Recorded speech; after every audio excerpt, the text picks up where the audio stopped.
guys, it's Coach Stricker, and I'm here to talk to you about matter today.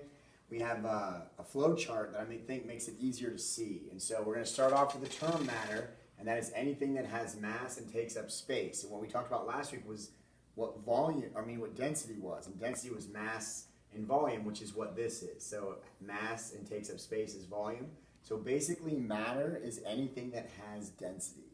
And so we're going to continue that thought process we go here. So you can split matter up into two main categories. There's pure substances and there's mixtures.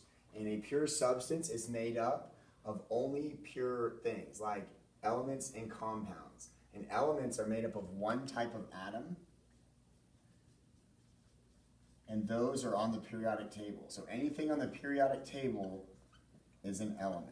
So the gold, silver, mercury, all those things are elements, and those are on the periodic table, and they're made up of one type of atom, and that is a pure substance. And a compound is two or more elements that are chemically combined. So two or more elements, and the key is that they are chemically combined. They are not physically combined, they are chemically combined.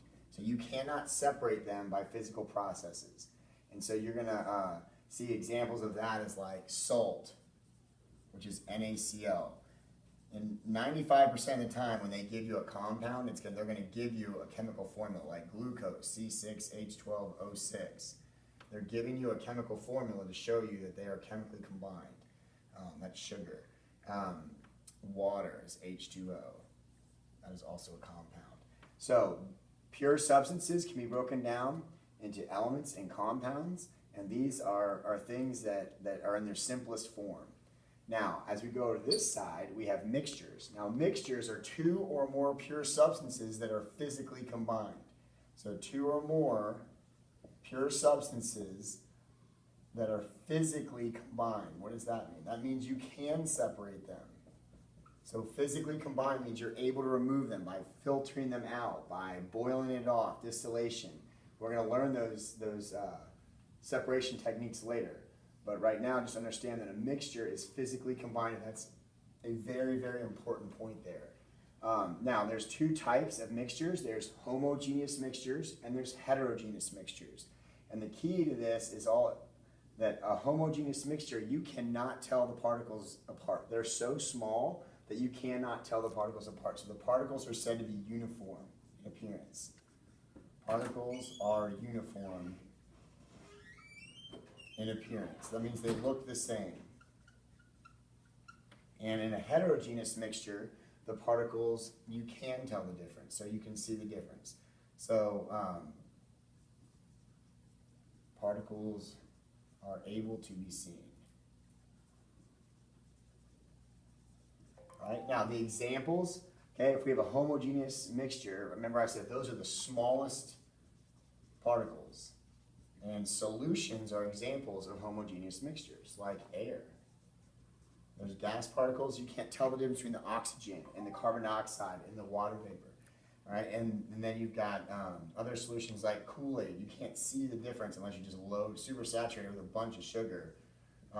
Those are examples of solutions. Colloids have medium-sized particles. Okay, they're small enough that they stay in solution, but they're large enough that they will reflect light. And that is called the Tyndall effect, if they reflect light.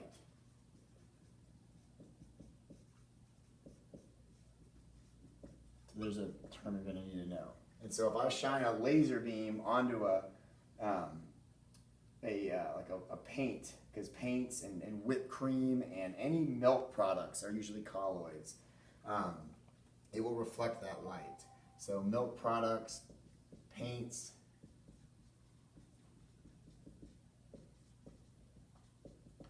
stuff like that. And then suspensions have the largest particles.